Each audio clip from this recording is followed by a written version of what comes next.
Welcome everybody to Radicalized, where truth survives and we always got your back. I believe we're on episode 62, although I'm not a mathematician. I think that sounds about right.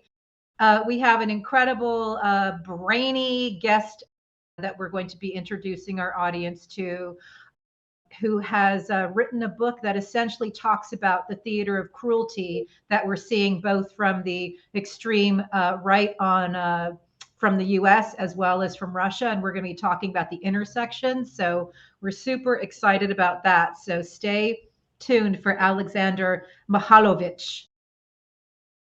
Yeah, wow. We just just nailed another interview, guys. That guy is, yeah. Yeah. He's one more name on my list of people I need to sit down and drink with. Yeah, exactly. Jim? No, Alex is awesome. His book is brilliantly written, and you know, he doesn't disappoint when he answers these questions. We could have gone on for a really long time. Yeah, so good. His book is Illiberal, Vanguard, and we're going to be talking about that. So I say, without further ado, we jump into Front Loaded.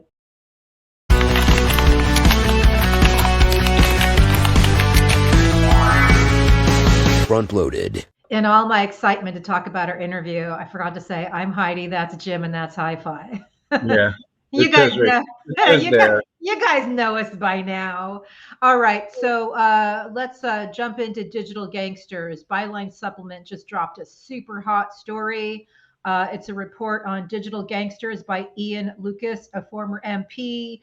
His book excerpt is a must-read, showing the dark forces that interrupted our democracy in both the UK and America, which is something I've been writing about a lot. But it's this embedded image in the story that I really want to highlight. Hi-Fi, I don't know if you can pull up the image. Look at that. The algorithm is going to get you. You know, if that is not the damn truth, that's something that we've been talking a lot about. And one of the investigations I'm doing is how the older adults are being impacted and targeted by the digital disruption of truth. Jim? What are the demographics of Fox? You know, network television, the age of it is gone well past retirement age. And the reason is because they are extremely vulnerable. They have a lot of time on their hands to get full of propaganda, right? Right. You know, if you're retired, you have more time, and they know that, and they target it. Right. Hi-Fi? I also feel there's a bit of a gap between generations when it comes to digital literacy. Yeah. And understanding, you know, websites hosted in Russia probably aren't your most solid information, things like that. Yeah. Well, I just talked to a woman who could not understand why her father was being so contentious with her. He'd always been very loving, retired government worker. And one day she just heard him watching something on YouTube that just kept saying, immigrant, immigrant, immigrant, immigrant. And she ran downstairs and she's like, Dad, what are you watching? And he's like, oh, they just recommended this to me. Her father was being recommended videos that were turning him into being anti-immigrant. And that was her journey. And luckily, she was able to sit down and speak with her father about how he was being radicalized and change the channel. But we're going to continue talking about that because we have to protect our family members from what, for me, is like what we learned about nicotine decades ago. It's freaking carcinogenic. Toxic. Jim talked about menticide. That's what we're talking about. So yeah, I'm going to be talking in Hellscape about empathy, and you know what you're describing is somebody who had empathy, who cared about other people. Immigrants maybe even especially, right? Because they're vulnerable, and that's what makes us America, but that has been turned on its head to erase those feelings of empathy, to make it unfashionable, to make it shameful to care. Yeah. So I'm going to talk about that a little bit more. Good. Yeah. And we're going to be talking with Alexandar about the us versus the shadowy them. This is all part of the same fight. Speaking of which, I just wanted to bring you to two things that I've been working pretty hard on. I spent Friday working on dispatches from Ukraine, a year in reporting, curating a lot of the most important interviews we've done on RadPod with war correspondents from Ukraine and the Ukrainian soldier Volodymyr Demchenko. So I include links to our interview with John Sweeney and Zarina Zabriskie and Paul Nyland, as well as Volodymyr's brilliant interview. And then I also rebooted some of the work that I have been doing for Byline Times and Byline Supplement. But it's important to, I think, reflect on this year. And I feel very grateful for the work that we've put in, because I feel like America has attention deficit disorder. And I worried about that as the large scale part of the war occurred February 24th. I worried that we would lose attention, and not only have my worries been proven correct, but we also have a lot of interference with the truth coming from all the things that we fight about. So Ruth Ben-Ghiat said that we cannot let them memory hole January 6th. I would argue they're not only memory holing January 6th, they're memory holing Ukraine and the fact that Russia is stealing children. You don't see this on Fox News, right? no. You don't hear it on right-wing media. They don't talk about the torture chambers and the rapes in Ukraine. That's and right. we can't let that go unanswered. And we do here. That's why we bring people like Zarina Zabriskie in. We bring people who are boots on the ground delivering the truth. So the other report that I wanted to bring people's attention to is something that I called the Forever War. That's a quote from Canadian academic Michael McKay, who spent many years teaching in Ukraine. And I want to give you, he and I did a story together on the eve of the large scale part of this war. And I want to just bring you attention to two. And so I asked him to give me his reflections on the past year. And here are some of his quotes.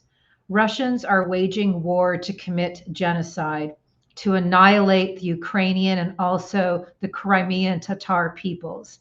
Russians will always escalate aggression and will never stop until they are stopped. Ukrainians will always resist.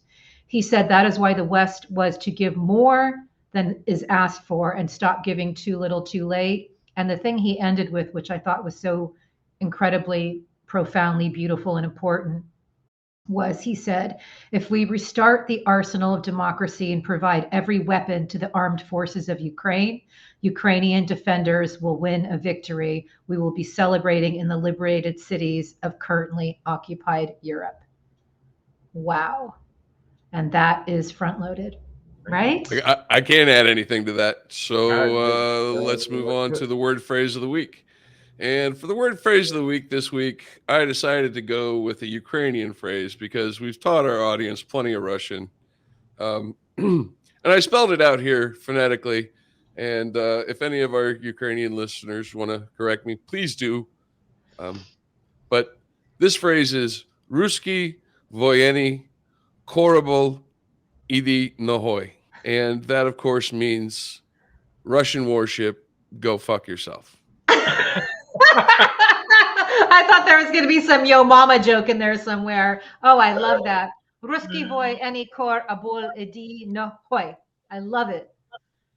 And there's a reason I bring this phrase up, and I want everyone to learn this phrase because at the Organization for the Society for Security and Cooperation in Europe, the Latvian MP actually stated this to Russia, Ruski voyeni korabl idi nohoy.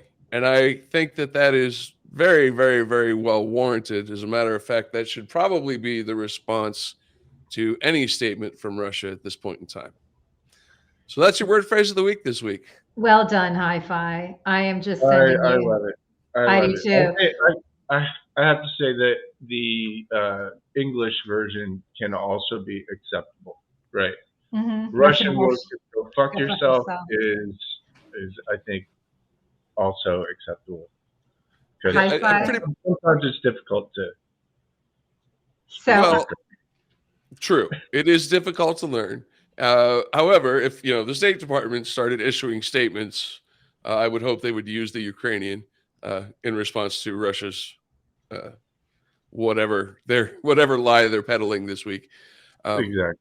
I just want to point something out to tag on to that. I wrote a tweet called "Thanks a Latvia" that I just sent you, Hi-Fi, because Latvia is getting down. They hung a piece of modern art opposite the Russian embassy in Latvia. And they also, the street where the embassy is located has been renamed Independent Ukraine Street. So I just wanted to show you that art project that is currently installed. Oh, that's very nice. That's opposite the Russian embassy in Latvia. That's a lovely addition to the street art. I think that's. I apologize for the bad pun, but I do think thanks a Latvia is warranted right here. They're certainly doing their part to fight the Russian Federation war machine. That's terrible. Thanks a lot, Latvia. That's However, I would like to point out that if Putin thinks he's getting ahead in this war, this is what we're referencing. How great is that? I love it. Terrible. Yeah, there's my jokes are awful. Anyway, I've seen some other ones where they've painted the streets in front of the Russian embassy in Ukraine colors. So yes. It's, there's a yellow lane and a blue lane right in front of their fucking embassy. There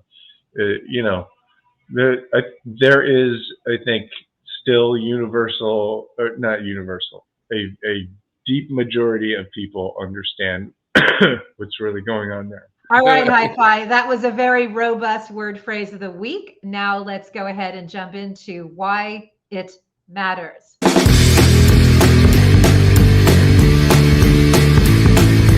Why does it matter? Why does it matter? By High Fidelity. First story this week, we're going to talk about Gone Google. For the second time in the U.S. Justice Department's case against Google with regards to antitrust, Google has been accused of destroying chat records that they had told the DOJ in 2019 they would be retaining.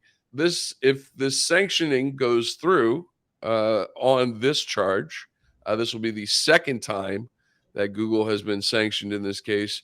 Of course, that first sanction was only for $970,000 or $80,000, so it was relatively ineffective. However, it is good to see that the case against Google will be going to court here shortly. Not that we expect much to happen to them. It's good to be kept apprised of it. Yes, Jim? I mean, yes. Shockingly, a $1 trillion company is trying to, cover its tracks in terms of its bad practices, right? I mean, let's not be naive here, and it's part of and we've talked about it before, the kind of structural problem we have, which is that our entire communications infrastructure is being controlled by private companies who have a whole bunch of shady shit going on inside of them. At some point, we're going to need to address the bigger issue, but I think this is a good symptom of, the big problem, which is that social media is not social at all. It's designed to line the pockets of people and to radicalize us. And once again, this is the part of the episode where I bring up the FBI warning from 2014, nearly a decade ago, that Russia the Russian Federation was trying to buy its way into Silicon Valley and academia, and that presented a grave national security risk. And here we are in 2023, very aware of what the results of that national security risk have been. So next story this week, we're going to talk about the fact that Tao has no soul. What do I mean by this? This is a Reuters investigation. And U.S. petrochemical giant Dow Inc. has partnered with the Singaporean government to say, oh, all these used running shoes, we're gonna take these used running shoes and we're gonna chop them up and we're gonna turn them into playgrounds and we're gonna turn them into running tracks. And so Reuters donated 11 pairs of shoes, and in those shoes that they donated, they put Bluetooth trackers, and they found that none of those shoes were recycled, and 7 of those pairs of shoes made it to the black market secondhand clothing markets of Indonesia. The reason we're addressing this on a show that is about disinformation is because one of the largest problems we face right now is the greenwashing by petrochemical and petroleum companies. We're trying to do what we can to help the environment out, when in reality, we have issues like this occurring in which actually they're not helping at all. As a matter of fact, the reason those secondhand clothing markets in Indonesia are illegal is because you can transfer diseases and all sorts of nastiness through secondhand shoes. So there's a reason the Indonesian government made it illegal. However, I would point out that even after all of this had been exposed, that you can find the people who put this award ceremony together, they're still honoring the company by giving them an award in 2022 for their efforts in sustainability and recycling. And the amount of disinformation is just astounding, and that's why it matters. I got so much to say, Jim. No, you go ahead. Well, first of all, the whole bowling industry just came crashing down with your grossness on shoes. They spray that stuff, don't they?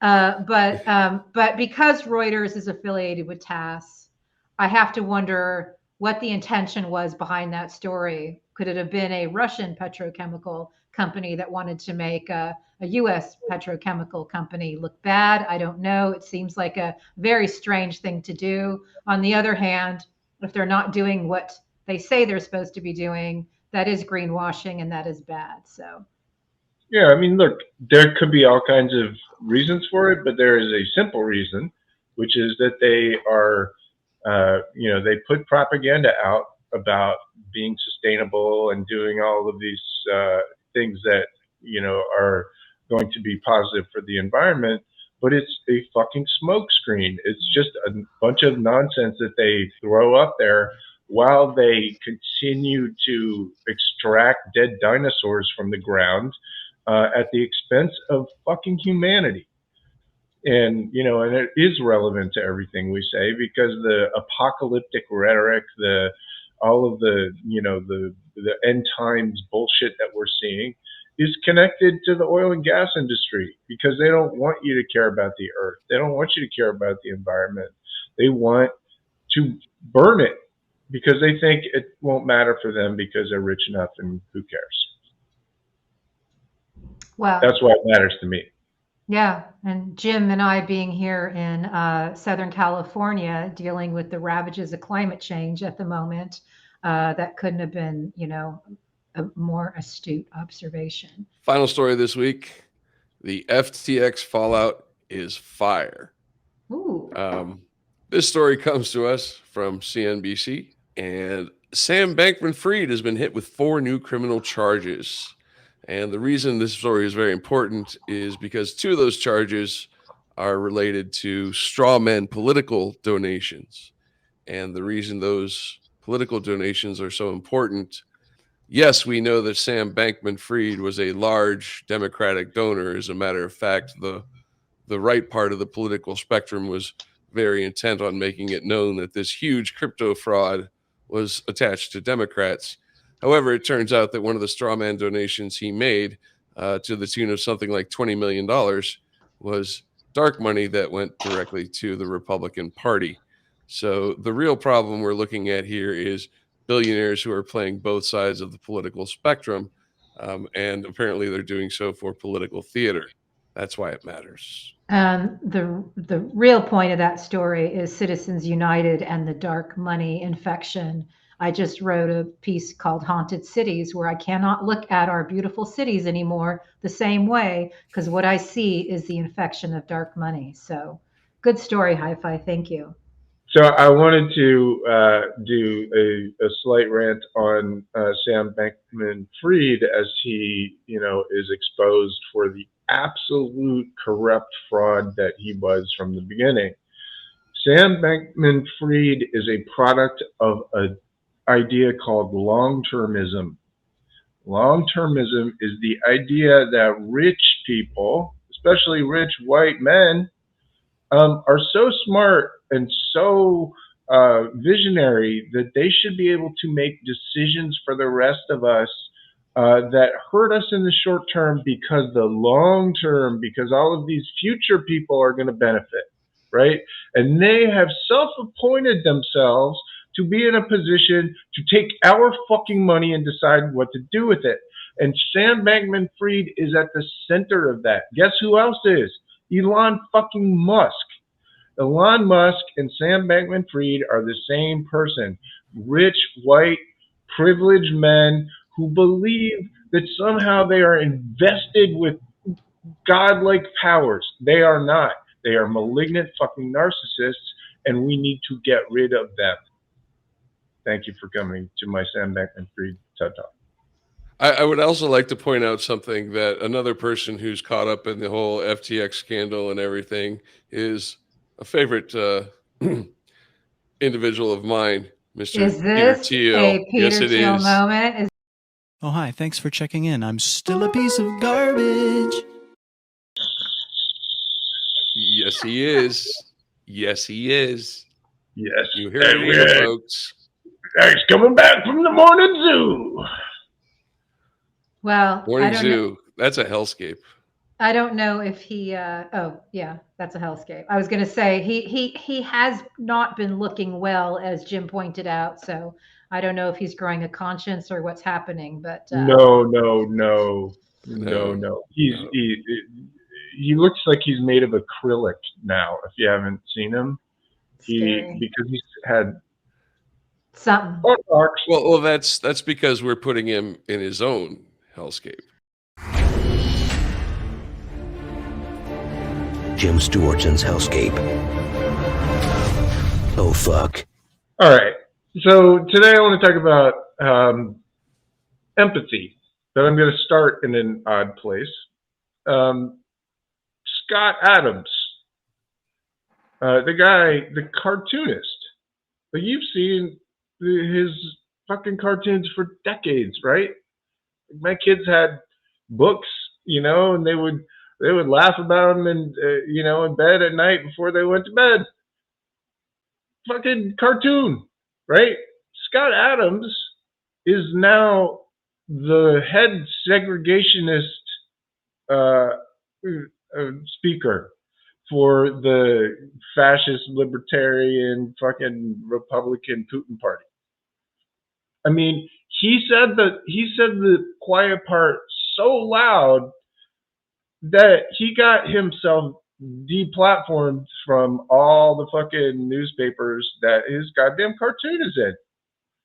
He completely self-immolated with pure, unadulterated racism. He said that black people are a hate group. He said that white people should get the fuck away from them, literally, quote unquote. Imagine a person in the 21st century or the 20th century saying that. It was straight from a KKK rally in Reconstruction. Like, it was that bad. So I decided that I wanted to learn a little bit more about these people. And guess what? Who is the one who made Scott Adams super famous recently? Why has Scott Adams got all these fucking followers on Twitter? 2 words: Elmo Musk. That Elon Musk has been promoting this guy for over a year now, by replying to all of Scott Adams, what in the past had been quasi-racist, right? It was like, it's still trying to a little bit, escape the actual word racist. So all of that was a prelude, apparently, to Scott Adams deciding to burn himself in a fire so that he could do what? He could spread the idea of apartheid, right? What is the foundational idea of apartheid? That white people should get the fuck away from black people because black people are scary and angry and whatever, right? Why is that relevant to empathy? Because I'm that guy. I tagged Elon Musk and Scott Adams and called him what he was: fucking segregationist racist. Intentionally, because I wanted to see if I could get a rise out of him. And lo and behold, I got quote tweeted twice by segregationist racist Scott Adams, which was great because I got hundreds and hundreds and hundreds of his followers coming to attempt to troll me. Well, if you've followed me, you know that that does not faze me in the least. What I wanted to know is, how do you defend somebody who says what he said, right? How do you imagine that trolling someone who's angry about this racist rant, how do you justify that? Here's the thing, they didn't at all. There was no justification for the racism. They justified it because I cared. They were trolling me because I have empathy for my fellow humans. Because I don't want racism in my country. I don't want division and hate. And they thought that they were owning this lib because I gave a shit. That is the fundamental process that happens with propaganda and psyops, is the erasure of empathy, right? Why is it that Aunt Edna, who used to be so sweet and nice, when you go over to her house for Thanksgiving, she's angry and crazy and will not talk like a normal person, will not, and God forbid you say something nice about, Joe Biden or, anyone that isn't at the top of the pyramid, right? They will ridicule you and mock you and shame you for caring. That is the fundamental project of authoritarians. To remove your ability to give a shit about other humans.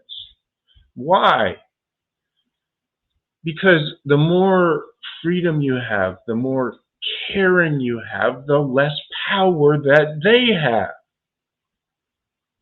They see it as a zero-sum game. You have a certain amount of things that you can care about. If you care about other things, you care about me, the authoritarian, less. that's what they're trying to do to all of us.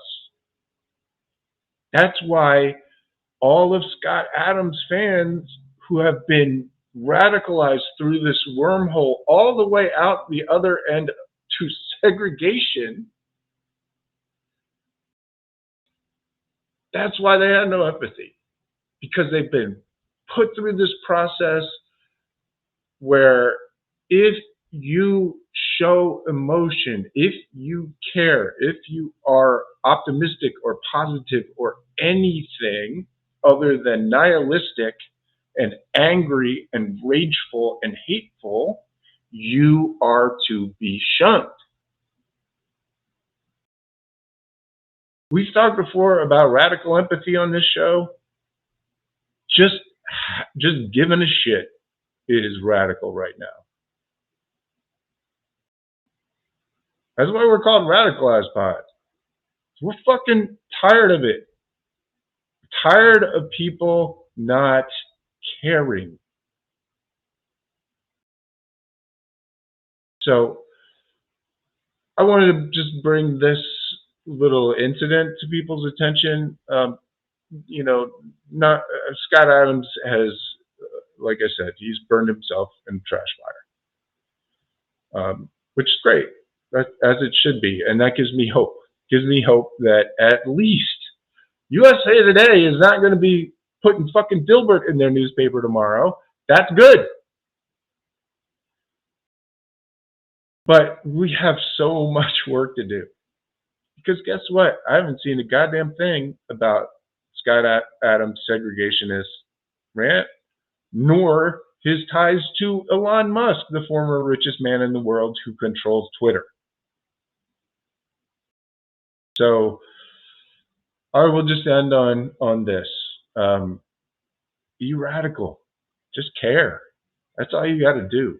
That is the most radical fucking thing you can do right now. Care about your fellow humans. Not that hard. It really isn't. Rest my claim.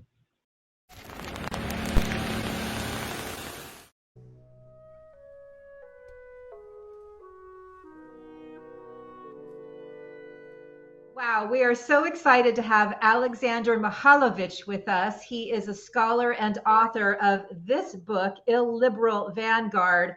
I rarely yell at books when I'm reading them, but I was like yelling. I was like, yeah, this is so great. We're so looking forward to doing a deep dive on this incredibly important work of yours. The line that made me scream this morning was, as we see in the war that continues to unfold with frightening unpredictability in Ukraine, political imaginaries of purity and oneness have real life consequences. Oh my gosh.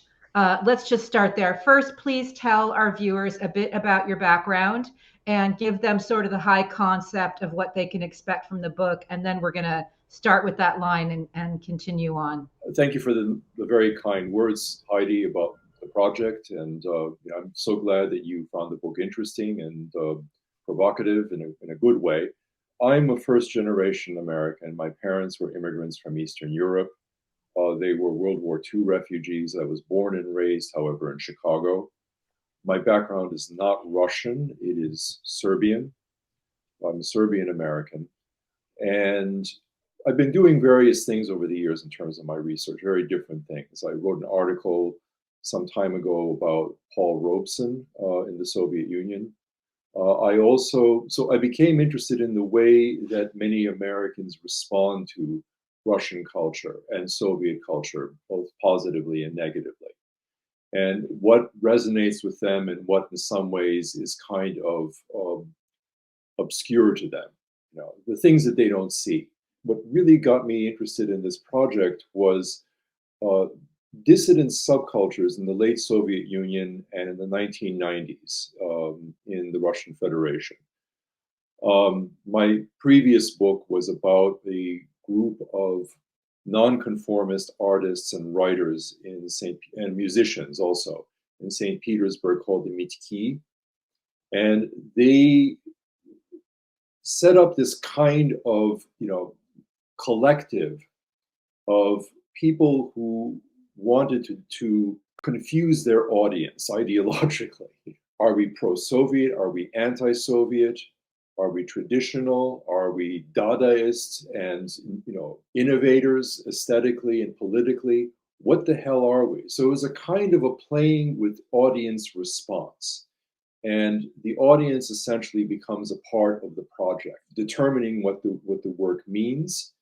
And there's this receptivity of the artist to the audience that then is fed into the work that subsequently results within the products of the collective.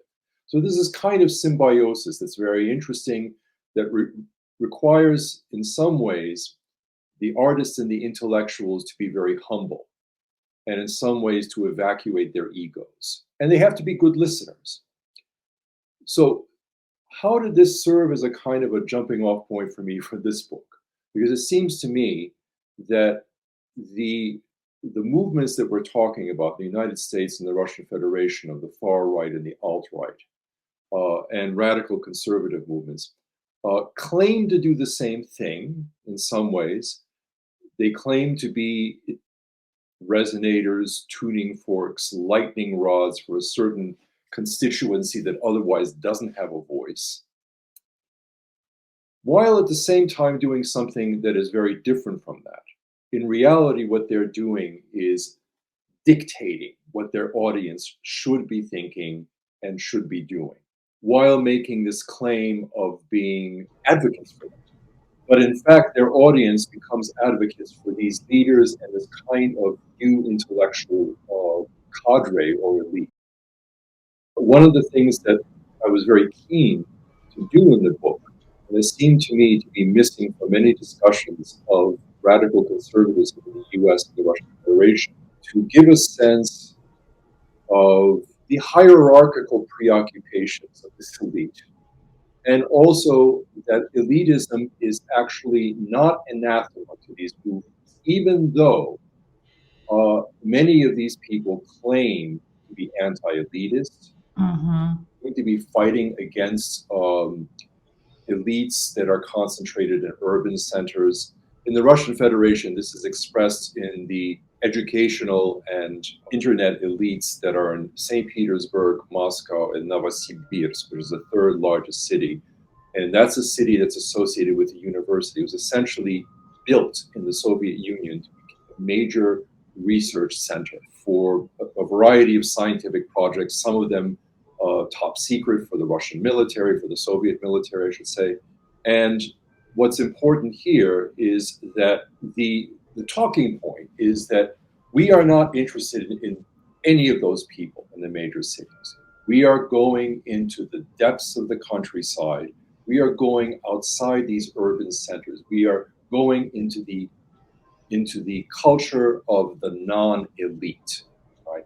You hear things very similar to this kind of talk that's been prevalent among nationalist groups in the Russian Federation for a while now. You hear some very similar cadences, I would put it this way, among really public intellectuals in the US who have allied themselves very, very closely with the January 6th crowd and the Stop the Steal movement. We are not interested in what bi-coastal elites are doing. We don't want to hear, even from those Midwestern American cities, those people who live in Detroit and Chicago and Cleveland, they can all take a flying leap. We want to go to the forgotten person, the forgotten man, the forgotten woman. Invariably, in far-right discussions, this is the forgotten white man and the forgotten white woman. Precisely that sequence also. But I'll just leave it at that. Right? Yeah. Go ahead, Jim. I can see you. I see you wanting to jump in. You're speaking our language, by the way. You know, we get this. So you really are. Is that what got me interested in this book is in this project, I should say, was that it had a kind of a superficial family relationship or resemblance to the people that I talked about in my last book. But they were doing something that was diametrically opposed to that. they were taking that sort of dynamic, organic interaction with audience and turning it, as Marx would say, on its head. Right. Something that was the exact opposite. So, yeah. Well, you brought up the sort of elite boogeyman, right? Which is something that, you know, QAnon and a lot of these, you know, American movements use, when in fact it's a bunch of oligarchs and elites that are perpetrating this projection on their followers, right? They're saying you should be afraid of the elites, when in fact it's a bunch of elites actually doing this and putting this on them. And just the last point that I wanted to ask you about, elites, especially in far right movements and in Russia now, is usually preceded by globalist, right? Globalist being this idea that there's a big conspiracy to create a one world government and all of that, which brings up somebody that you write a lot about and extremely well, Alexander Dugin, because his entire project is to say the liberal democracy is a unipolar world and what we need is a multipolar world in order to combat that. So it seems to me that the entire project is projection of what an actual, without sounding conspiratorial, an actual cabal of elites are perpetrating on their own citizens. Yeah. No, that's absolutely true. I mean, Dugin is not an anti-elitist. Right. He claims to be.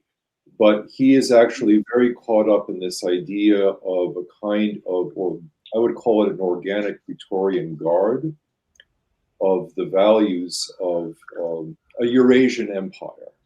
Exactly. You know, and Moscow is the third Rome, right? Yeah. I mean, this is all. I mean, this has various sources in the Russian context. It goes back in some ways to Ivan the Terrible, whose name, Ivan IV, Ivan the Terrible, it's a little bit of a mistranslation. It's not so much the terrible as in the horrific, as in Ivan the awe-inspiring. You know, so it's not necessarily pejorative. You know, in Russian, you know, there's a sense of kind of the sublime, you know, about him. And he was the first one who, you know, began to formulate this idea of a tighter coalition between religion and the Russian state.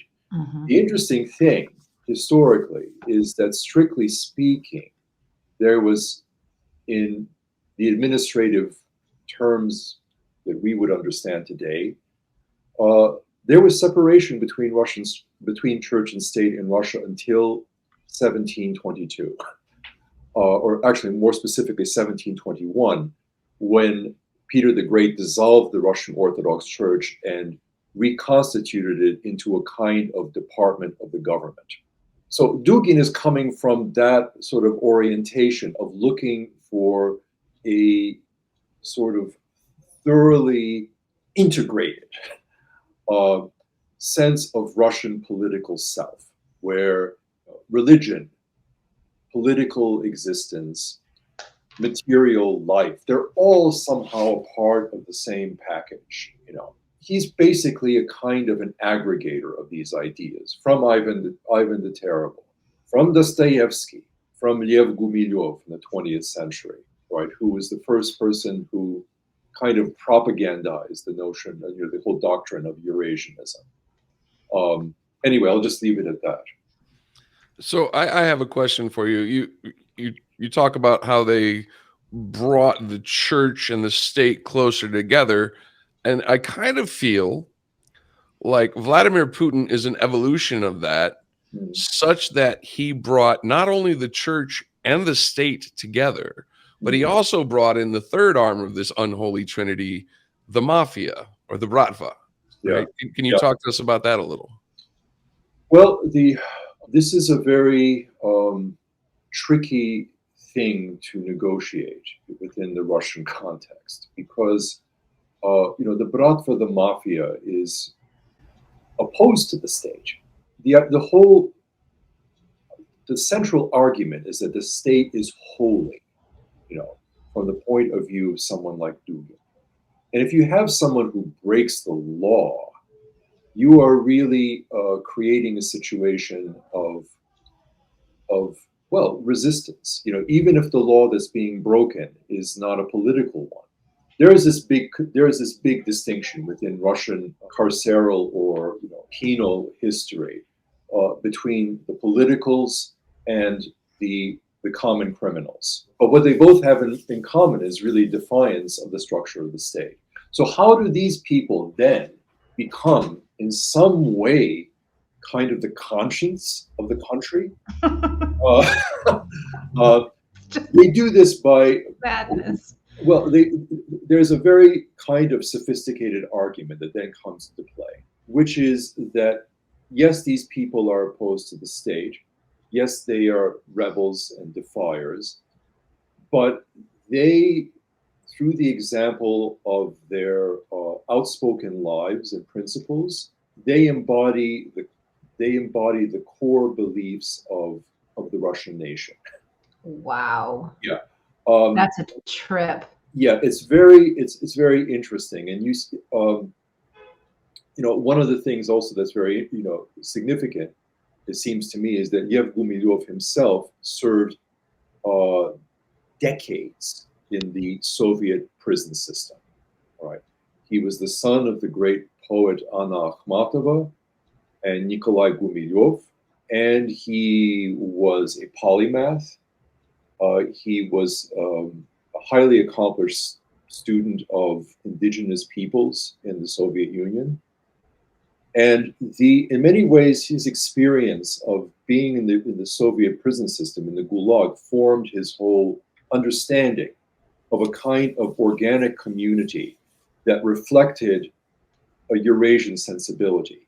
And here, of course, what's very important is that the presence, the composition, put it this way, the demographics of the Soviet prison population was truly multicultural. Right? You had all sorts of people from every single demographic, and Russian was actually, it was a major one, but the presence of ethnic Russians in this prison system was a little bit smaller than the actual demographic within the country as a whole. So you had this sense of the Bratva, the mafia, as being these people who held to sort of more principled systems of values. Wow. It just explains a lot on how they view themselves. Hold it. You're saying the mob is more moral and ethical than the government? Yeah. That's how they view themselves, and that is why they get so. Here, what's very important to understand is that the absolutely uncompromisingly vertical character of many organized crime groups prior to the collapse of the Soviet Union in 1991. You could not, these are undemocratic structures par excellence. You could not go against your superior within, the cell of the gang that you belong to. I don't really, this is a whole other topic. It's extremely interesting.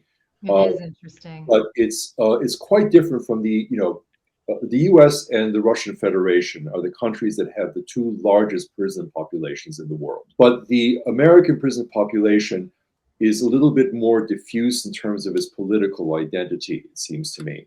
And you don't have this kind of sense of an ideology of obedience that Gumilyov and many others saw as being in some ways was present or manifest in organized crime, kind of the non-political prisoner populations. I want to bring you back and talk about the prison system between the two countries, because it is so interesting, and this is something we know very little about. But what I want to do, because our time is going to evaporate. Sure. We talked earlier before beforehand about the Russian people and what they're going through right now. And we just extended an olive branch to the Trumpists out there because we had a documentary filmmaker who came on who showed how many people have managed to come out of the Trump cult. And we would like to do the same for the Russian people. What are they going through at the moment? What have you learned about kind of where they are at collectively? Russia right now is a place where people are very nervous. I would put it this way. Any kind of political demonstration is fraught with risk. People are being given very hefty prison sentences for posting something even mildly critical on Facebook or Vkontakte or Telegram. So there is really no way to fight the machine, let's put it this way. Wow. Added to all of this is the fact that people are living materially really difficult lives right now. There's not enough cash to go around. There are long lines at ATMs. Some of this is I get from Russian, English, and German, language sources, but also by talking to my friends. There is a sense of people's public selves being very secretive. People are just go out to do their chores. Another aspect of this is that young people, but young men in particular, many of them are just staying completely indoors because they're afraid of being told by a policeman or a representative of the armed forces to be drafted on the spot. Yeah. I have one of my closest friends, their son, is experiencing that right now, and he's a doctor. Right. I think you said earlier, like what people don't understand is this is, many of these folks we're talking about are educated, but they also have had the active measures run on them for 20 years with propaganda being tube fed to them for 20 years before it came here. So when you say nervous, that really rings profoundly true. Yeah. There's a sense from many people there that things are kind of on the verge of collapse, not in the sense that it's going to all overnight become a failed state or there's going to be a coup, but that the stage is operating on very meager resources that are getting rapidly exhausted. Putin saved up about $1.5 trillion to prepare for the invasion and for further and deeper sanctions. But some of that is already getting depleted, it's been depleted pretty rapidly. And that also, having that money in reserve does nothing to stabilize the economy within a global setting, because the Russian Federation, by the way, I prefer to call it Russian Federation rather than Russia. For the same reasons I would not or don't really like using the term America instead of the United States. America, Russia, these are terms that are kind of fraught with mythologies. We need to speak more specifically about kind of or recognize the sort of like the administrative complexity of these two countries. The diffuse federal structure in the United States, the fact that some states have very different laws from each other, the fact that Russia is an incredibly, in many ways, multicultural, multiracial country. There are over 100 actually over 200 languages that are widely spoken, and 100 of those are actually taught also in schools. Right? Interesting. So it's a place that has a much keener sense of its diverse makeup, on a kind of day-to-day level, it seems to me. But just one last thing I want to point out here that's important is that Russia, there is a central fact of the Russian economy that makes it extremely vulnerable, and that is the energy resource curse. It has some of the largest oil fields outside the Middle East. It is rich in gas. This is why Germany has been going around on tiptoe around the Russian Federation in terms of penalizing it with further sanctions. But this has not turned out really the way that Putin and his party, United Russia, expected, because now many of those Central European and Western European countries have found other sources for energy. Germany is turning increasingly to liquefied natural gas, from other countries. This is, of course, expensive or more expensive, but Russia does not generally have kind of economic, cannot wield the same kind of economic threat that it did before during the first phase of the war in Ukraine, which was 2014. Right.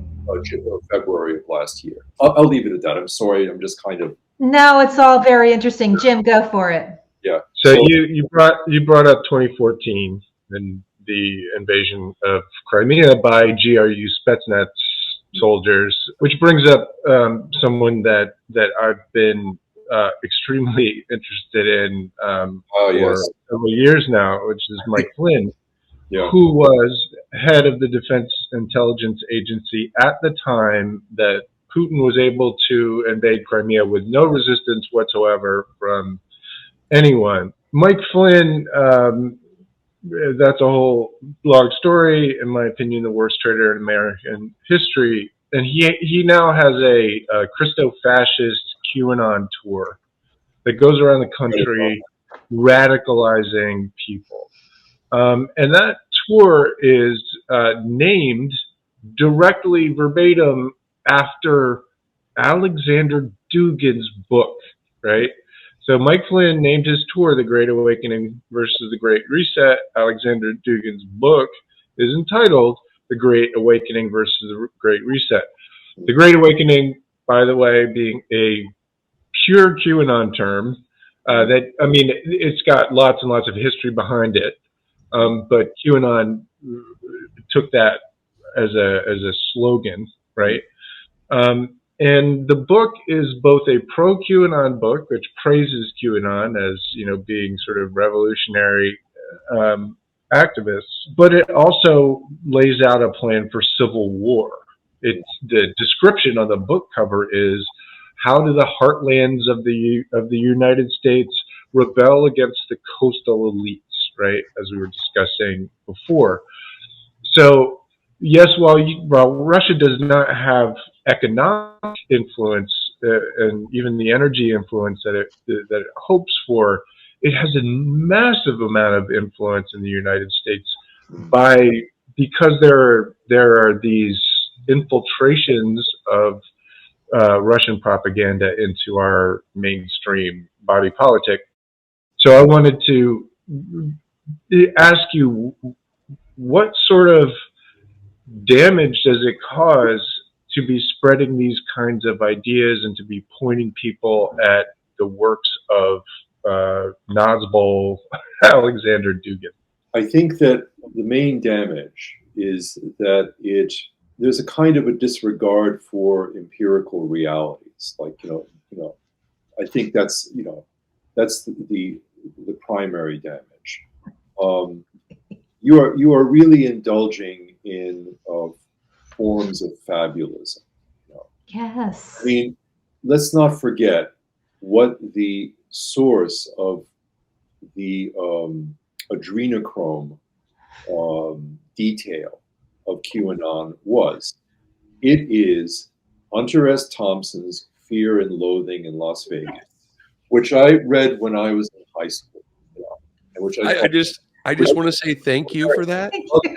But I didn't. But I read it shortly after. I'm 64 years old. I've been around for a while. I read it shortly after the book came out.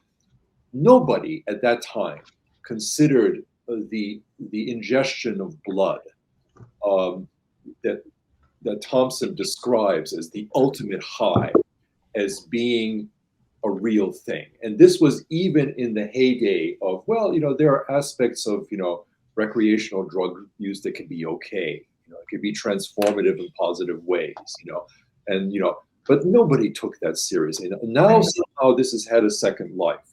So this is it seems to me that there is this kind of love for foundational myths that is very powerful in someone like Dugin, very powerful in someone like Flynn. This is what they are doing. These are kind of imaginaries, and there is a kind of militantly anti-historical way of thinking that underlies all of this. Now, one thing I just like to add as a kind of a sidebar to here. There's of course a lot of discussion about Hannah Jones's 1619 project. There are many kinds of ways of sort of assessing that, it seemed to me. But the unambiguous positive of what she's doing with that project is that she is looking, she and other historians are getting into the weeds of what actually happened in history. This is very, very important, all right? And Dugin and Flynn, they're not interested in that at all. They have no patience with it whatsoever. Bingo. Yeah, so I'll leave it at that. Bingo. Can I just say that at one point in time, I brought up on social media that the reason adrenochrome from Hunter S. Thompson was featured in the QAnon mythos was most likely because Roger Stone is involved. And as we know, Roger Stone was part of the Nixon White House, and Roger Stone absolutely hated Hunter S. Thompson. Yeah, that's right. That's right. I actually, yeah, you're right. I forgot about that detail. And I'm sure Thompson hated him right back. So I was reading a section of your book where you basically talked about sort of the, I want to say comedy of errors, although we don't mean that in the funny way. But there was the setting that you set on January 6th when the insurrectionists, broke in. And then it was like there was no ideology that united them. And it reminded me so much because they were kind of like, yeah, what are we doing? Are we supposed to obey authority now? What are we doing? Like you set that stage very well. And it reminded me of Alphaville when the mainframe computer breaks down and people are just stumbling around through the hallways. And I think that's just sort of an important metaphor in large part for much of what you address in the book, which is these rightist movements are related to each other. But just like you said, they don't really want to be about anything other than getting enough bodies together to be programmed against their own best interests to help try to destroy the democratic foundation of America and also to further the agenda of the true elites really in Russia. So I just found that to be very interesting. It's like there's a lot of talk about ideology, but to me it seems to be about finding ways to control large swaths of people. And on that note, you also mentioned how that plays out in the internet age. I know that's a mouthful, but yeah, I think that one thing that's really important is this sort of practice of public shaming on the internet that the far right in both countries uses very well. And the justification for that is tactical, but it's also philosophical, because what you're doing is essentially revalidating natural hierarchies. You're sort of saying this person is of no consequence. They're scum. They're trash. It's not enough to disprove their ideas. That's actually kind of boring. They're not interested in that, but they are interested in this kind of theater of cruelty.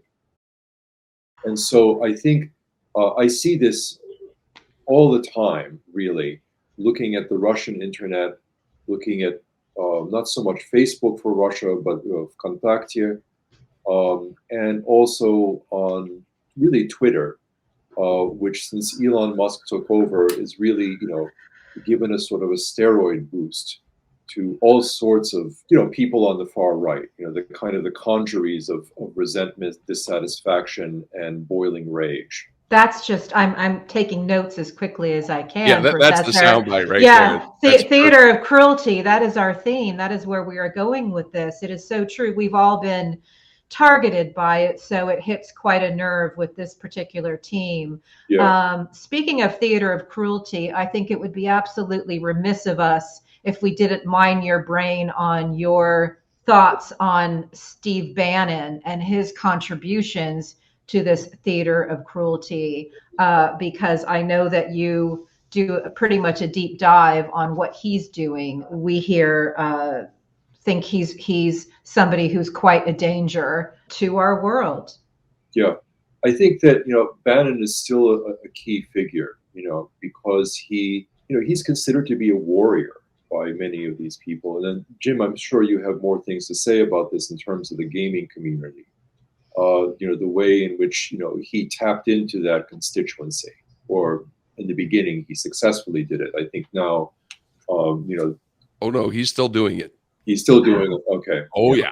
Yeah. I mean, the last time I checked, his podcast is still on Apple. It has not been, correct me if I'm wrong. I don't think that they've taken him off. They have not. He's still not in prison. He's got for his contempt entire of network Congress. is still there. Yeah. I think that there's something in regard to Bannon and Flynn.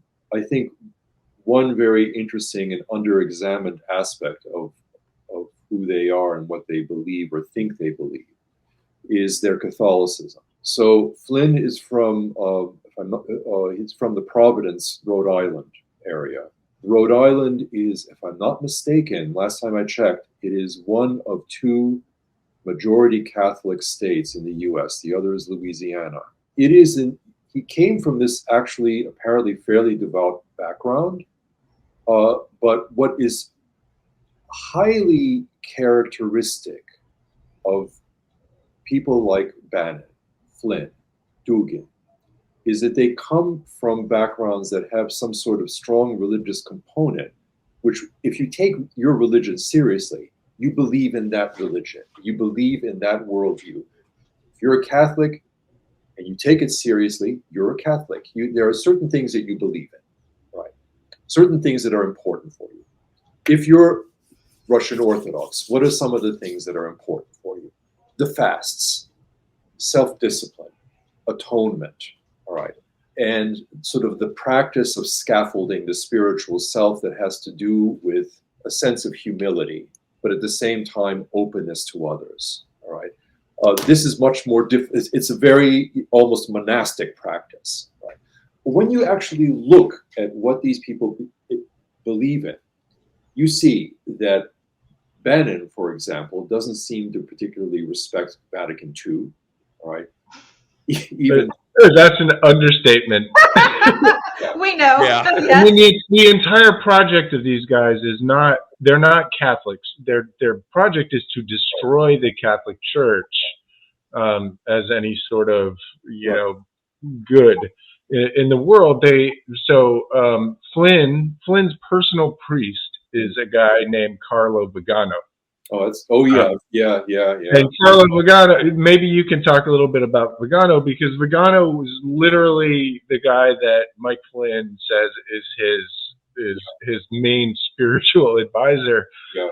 And this guy used to be, basically head of the Catholic Church in the United States, and has gone into anti-Semitic, just straight Kremlin neo-Nazi propaganda, mixed syncretically, which is the horrific part, with actual Catholic teaching, right? Yeah. And so I just wanted to hear your thoughts about how they're actually weaponizing Catholicism to destroy the Catholic Church. What they're doing is something that is religiously unserious.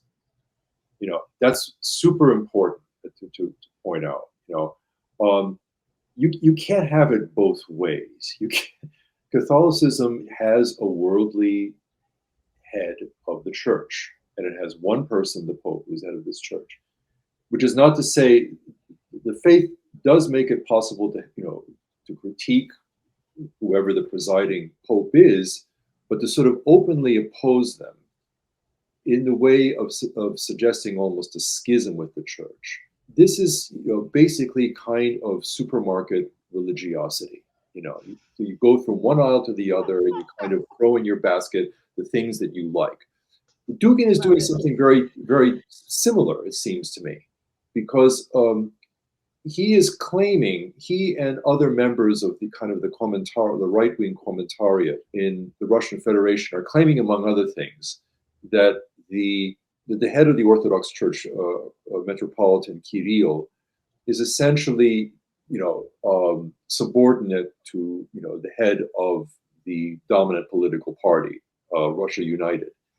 But in point of fact, the Russian Orthodox Church is still technically a separate entity from the state. right?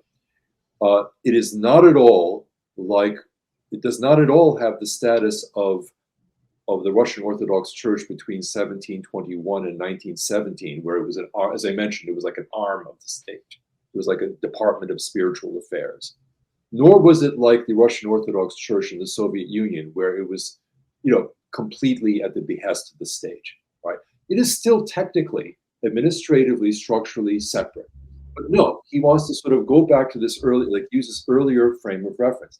On top of that, he claims to be, the last time I checked, not even Eastern Orthodox, but an old believer. All right. So, what?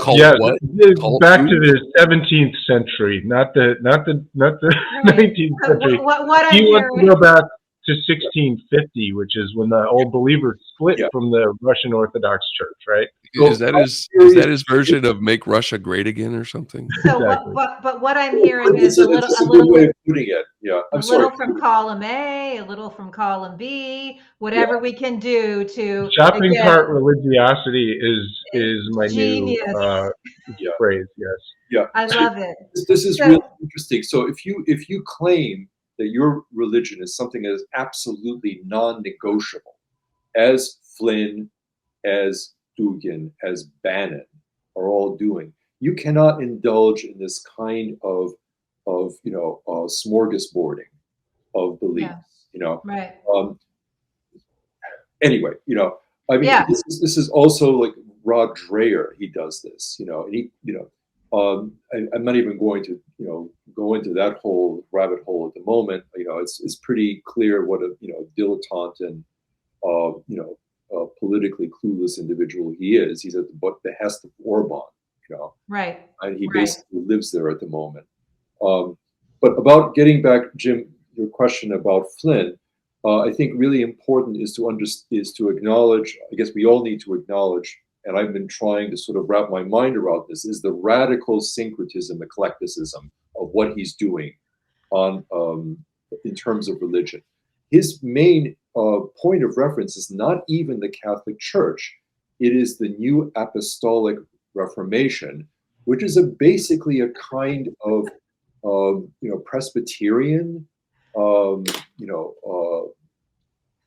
political action committee is the best way. So great. I can put it.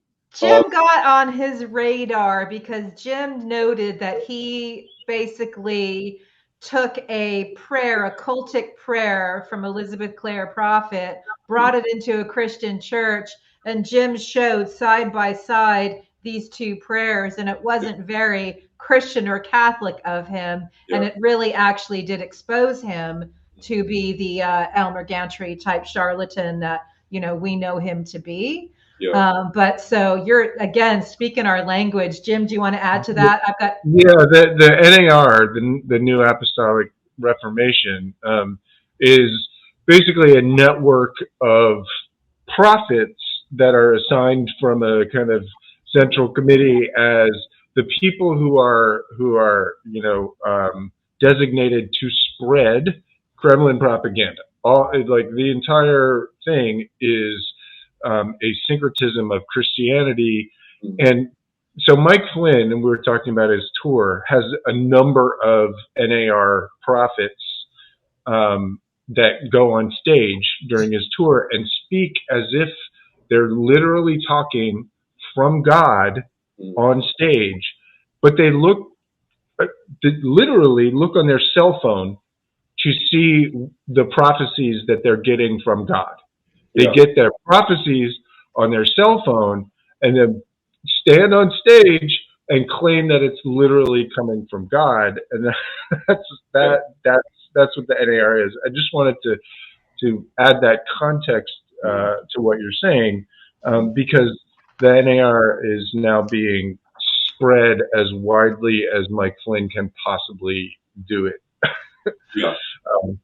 The one last question I had for you. You mentioned a guy named Charles Bausman. You quoted him in your book. Charles Bausman is likely in Russia at the moment, and also did an entire documentary about 1/6 the day after 1/6, which laid out a whole bunch of conspiracy theories. Can you just give a little bit of background on Charles Bowsman? So Bowsman is essentially the child of privilege. His father was a rather successful businessman, and he was raised in Greenwich, Connecticut, which is one of the wealthiest towns in the U.S. And Greenwich is a kind of an interesting and sort of peculiar place because it's not necessarily rabidly conservative. There is, much of the community there has this kind of, sense of its need to engage in all sorts of philanthropic projects in some ways to sort of offset, the image of themselves as a highly privileged, segment of American society, which they are.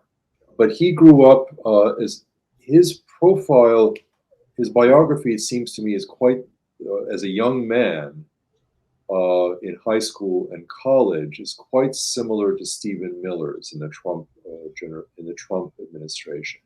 Namely, he went to these good schools. In the case of Miller, he went to Duke. In the case of Bowsman, he went to Wesleyan. And these are both very, politically liberal, but also, of course, simultaneously affluent places. In other words, they're kind of scholastic or educational equivalents or counterparts to being in Greenwich.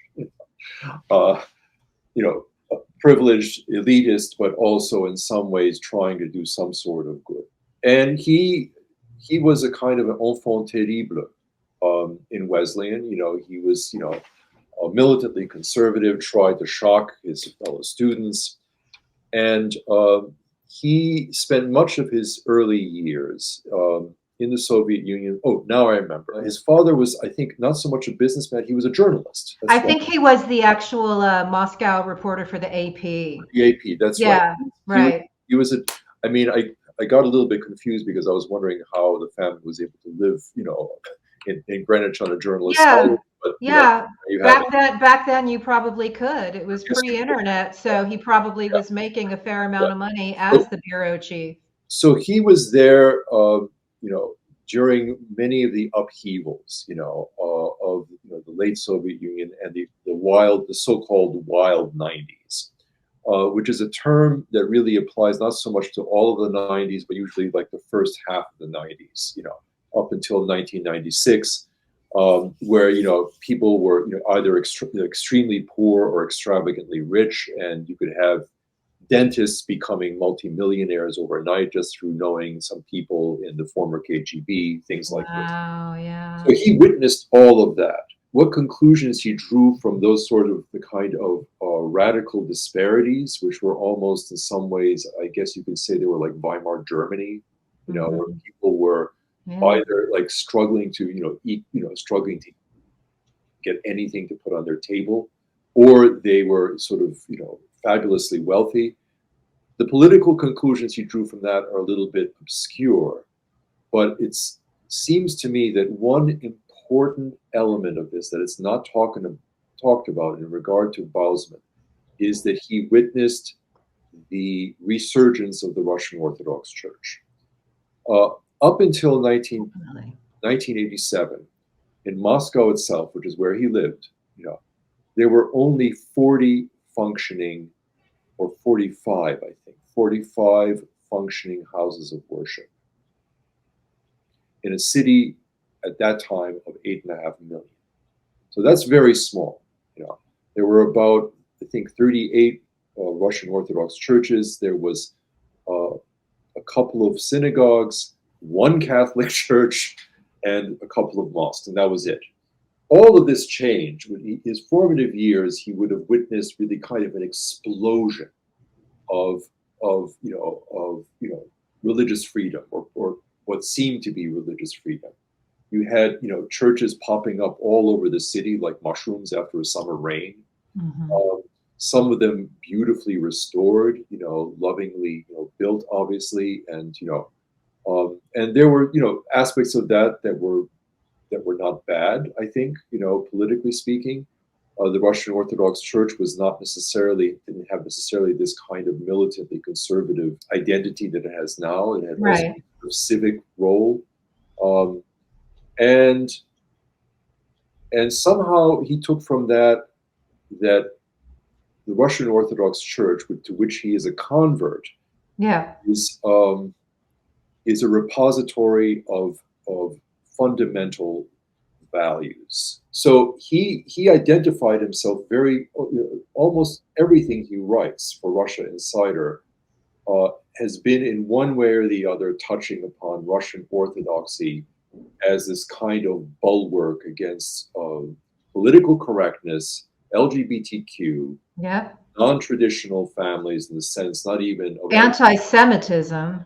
Anti-Semitism is absolutely central to what he writes. And he's been in touch with all sorts of clerics in Russia who, are these kind of firebrand figures, a little bit like Carlo di Vigano, actually, in some ways, who are saying things that actually the church does not want people to say. I told a friend of, I was talking with some American friends, and I said, the one thing that I find kind of peculiar about, Putin in the aughts and the mid-2000s, the mid-teens of this century, is that you have this resurgence of Russian nationalism, but for the first time without a strong element of anti-Semitism. This is now beginning to change in Russia, right? And in some ways, Bausman had his hand on the pulse of what was happening. I mean, like what some people were trying to sort of more openly talk about in the Russian Federation, but couldn't because, among other things, Putin was very interested in cultivating relations with Israel, which has a huge Russian-speaking population. Bausman sees the Russian Orthodox Church as, in ways that I think are a little bit different from, let's say, Flynn and Bannon and Dugin, to the religions that they claim to hold to. He takes it a little bit more seriously. And he's genuinely going back to an older and scarier form, it seems to me, of pre-modern religiosity. So basically like Dugin, right? He was, basically an old believer. Not serious about religion. Dugin is just essentially, I see him as a clown figure. No, absolutely. But he's Bausman is incorporating. He wants to go back, as Dugin claims, to 17th century ethics and morality. We should let our viewers know that he's been doing propaganda in America for many years. And also there's video of him showing up at the insurrection. So when we talk about the connective tissue between these two countries, that's one figure to look at. One thing I want to talk about before we go, and then Hi-Fi, I'll give you the last word, is you talk about these groups having a zeal for something that we can provisionally call first-person oneness, a seamlessly fused us versus a shadowy multitude of them. I think that is so much a crux of what we're talking about. It's the us versus the shadowy them, the global elites. And I reported on a general who was a spy for America, a Russian general, who ended up with another double agent from the CIA being exposed and then ultimately murdered. But he hated the elitism within the Communist Party. He said you couldn't find more elites than that. And so I think part of what your book really exposes is that those who are talking about the global elites, the us versus the shadowy them, are quite frankly the elites themselves, masking themselves in a way that they appeal to the rural people in both countries. No, that's really well put, Heidi. I just want to interject here one thing about anti-elitism. I think that there's a lot to be said for serious and kind of thoughtful anti-elitism. About a politics that is truly, more diffuse in terms of class, the sense of the necessity for creating an administrative structure where you don't have claques of people, claques in the sense of, people who applause, but also cliques, Yeah. in groups over multiple generations. There are political scientists and journalists and activists who have thought really hard about how to break that kind of iron grip of multi-generational dynasties, political dynasties. Yeah. There's a lot to be said here. The anti-elitism, I am not saying that it is something that is a meretricious, worthless position to take. My critique is that these people don't take it seriously. You cannot argue at the same time we're against global elites while also underscoring or emphasizing the necessity of natural law and natural hierarchies. Right. Not do both. All right. And that's what these intellectuals, these public intellectuals and activists on the right are trying to do without people noticing it. So yeah. Anyway. Well put. Hi-Fi, last word. I think you'll find that there's very few people on this planet who are more anti-elite than I am. So we see eye to eye on that. Jim, anything else? Hold on. I'm not. Yeah. I got my thing. Got it. I got my thing. So here's how I want to end. We talk about the elites in your Illiberal Vanguard book, but I would also like to draw our audience's attention to one of your earlier books, which for me, it brings me a profound joy because it shows a Russian people who are thoughtful and provocative and intelligent. And this is your earlier book about the Mitki. Yeah. And this really, I mean, I'm a huge fan of Dadaism. Yeah. And this to me that came out in Russian as well. Nice.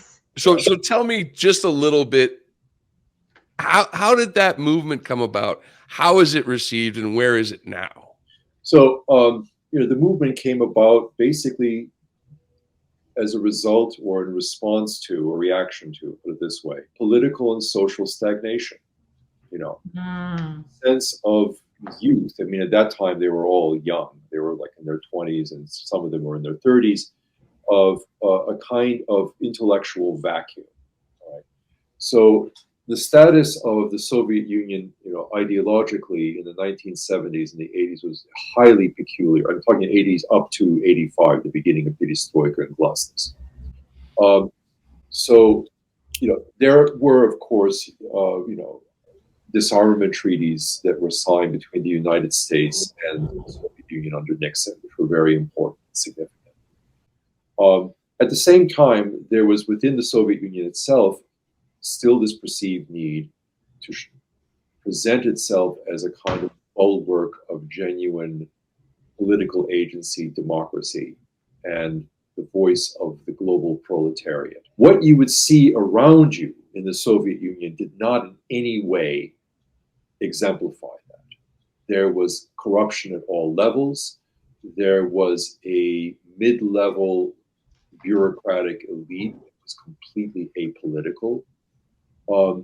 The nomenclatura, which was like the real, political class of the Soviet Union, the people there, what did they think of Marxism? They didn't think about Marxism. It would enter into their thoughts.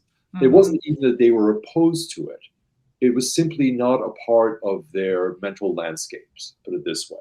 They lived, sequestered, privileged lives. They had access to food stores, where they can get more things than the average person.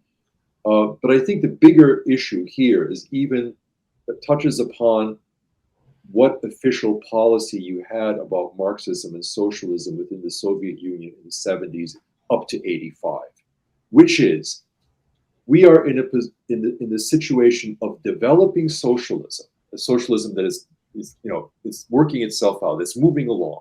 We haven't, we may not get to the end of history. We're going to get pretty close. We're kind of in the vestibule of paradise, workers' paradise. But and so official Marxism in the Soviet Union all but acknowledged the impossibility of attaining the ideal. This combined with the clear sort of dysfunction materially and socially and structurally within the Soviet Union, made people very kind of jaded about those values. And it's not even that they didn't believe that they were worthwhile.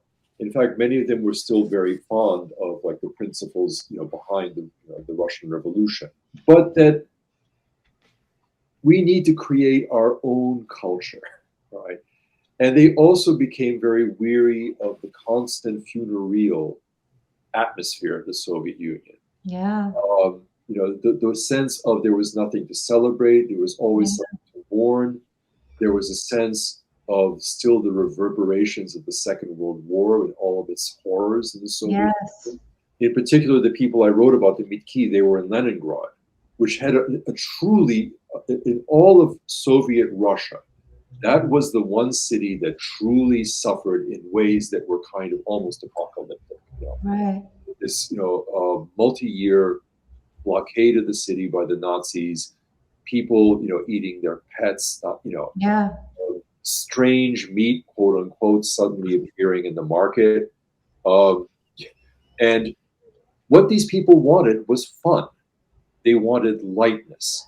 They wanted, that was a form of rebellion of a rather serious kind. Wow. And so that's, I was really interested in kind of opening up this culture of humor, all right, that was also politically irreverent.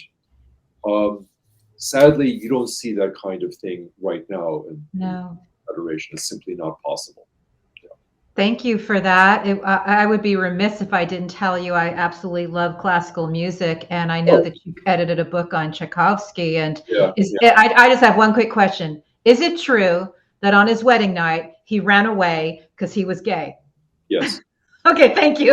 I love him so much. I can hear just the beauty of his spirit, and I would like to say even the gayness of it in his music. I love him so much. Oh yeah, no, that's Tchaikovsky was a really extremely interesting figure because he made a kind of, within his music, he makes a kind of a drama of his interior life. It's I can hear it. Yeah. I'm from San Francisco. I've always had good gaydar, and I was like, wait a minute. And then I did a little investigating. I'm like, of course. Yeah. Oh my gosh, this is the only other composer I can think of in the 19th century. I guess there are a couple who do that. Chopin does that. Beethoven does it, definitely. Yeah. But there's a kind of an awareness of doing that. And I suppose Schumann to some extent, all the greats, you just named him right there. Yeah. Guys, I think this is our show. We are so excited to celebrate your work to our viewers who are very, very literate. Many of them also are part of Ruth Ben-Ghiat's Lucid group, which is where we met. Yeah. And shall we?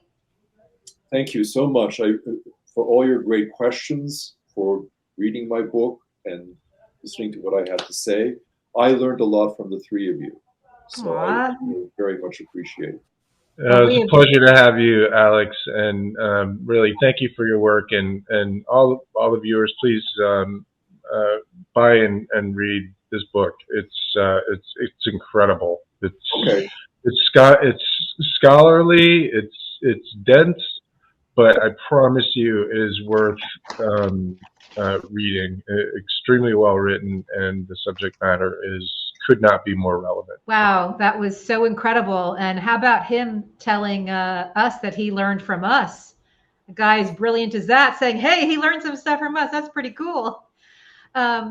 So one of the themes that we are talking about is bringing back empathy, making empathy cool again. And there was an episode, when Karens attack, apologies to the good Karens, but there was an episode of a woman being just unbelievably racist at a pizza parlor in Pennsylvania. And my way of de-escalating it was to show what good breeding looks like. So let's take a look at two eagles who are dealing with the ravages of climate change in Big Bear, dealing with a incredibly cold, unusual snowstorm. and how they are working together to keep their eggs warm.